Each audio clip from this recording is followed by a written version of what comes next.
इस वक्त हम जहाँ खड़े हैं ये वाइल्ड लाइफ कीर्तन नेशनल पार्क का डिस्ट्रिक्ट जामशोरो का चेक पोस्ट था।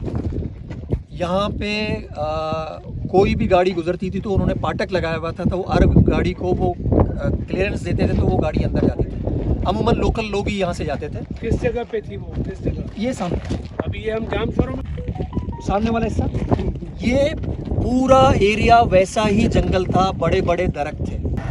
उन तमाम दरख्तों को काट के हमारे पास तमाम कटाई के वीडियोस मौजूद हैं, उससे पहले के वीडियोस और फुटेज मौजूद हैं। कुछ दिन पहले तक, जब तक ये सुप्रीम कोर्ट वाला केस नहीं चल रहा था, उन्होंने कीर्तन नेशनल पार्क के बोर्ड को हटा के, बोर्ड की तस्वीरें अभी मेरे मोबाइल में मौजूद हैं, और चेक पोस्ट को हटा के अपना लेक व्यू फॉर्म का बोर्ड लगाया था।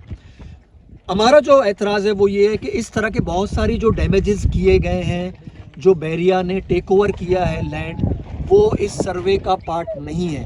तो ऐसे हज़ारों एकड़ ज़मीनें हैं जो इस वक्त, वो जो 20,000 एकड़ बताया गया है उस 20,000 एकड़ से कहीं ज़्यादा है। ये जो हैबिटेट है, ये हैबिटेट इंतहाई इम्पोर्टेंट इस सेंस में है कि यहाँ जो प्लांट थे वो कीर्तन के बहुत सारे इलाकों में नहीं होते।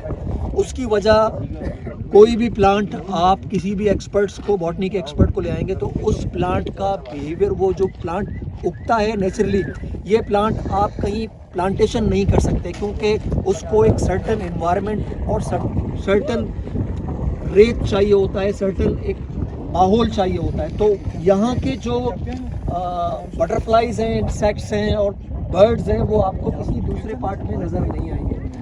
ये पूरा ऐसा इलाका था कि यहाँ पे अगर आप, नीचे रिवर है, आप रिवर में जाते तो आपको वाइल्ड लाइफ गार्ड जो है वो रोकता था कि आप रिवर में नहीं जा सकते।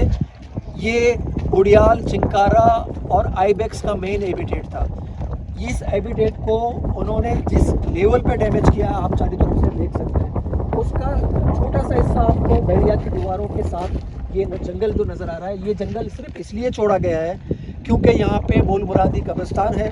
उनको ये डर है कि ये आर्कोलॉजिकल साइट जो है वो एक्सपोज होगी तो हम बहुत ज़्यादा एक्सपोज होंगे, तो उन्होंने अभी इनको डैमेज नहीं किया। लेकिन बहरिया के अंदर अगर आप जाएंगे तो बहुत सारी आर्कियोलॉजिकल साइट को उन्होंने डैमेज किया है ग्रेजुअली। शुरू में उन्होंने इतना डैमेज नहीं किया, पहले उन्होंने इसी तरह जंगलात साफ किए हैं, देन वो आर्कियोलॉजिकल साइट डैमेज किया है।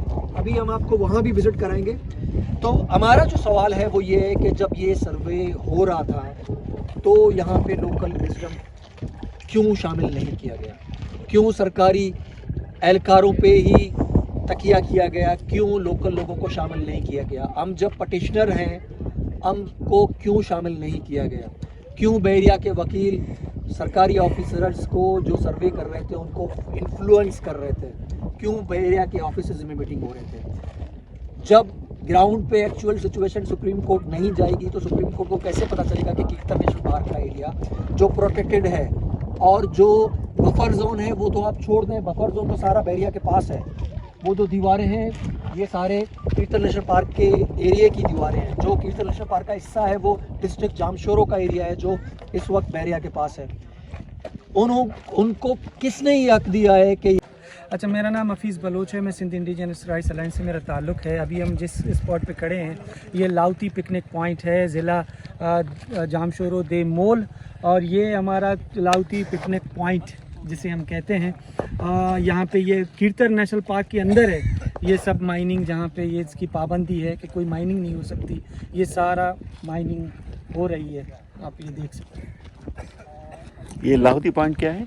लाहौती पिकनिक पॉइंट ये तद्दो नदी है। तद्दो नदी के अंदर यहाँ से पानी बहती है जो एक तरह से आबशार नुमा, तो वो यहाँ पे लोग आके नहाते हैं, अपना पिकनिक पॉइंट मनाते हैं, रात गुजारते हैं।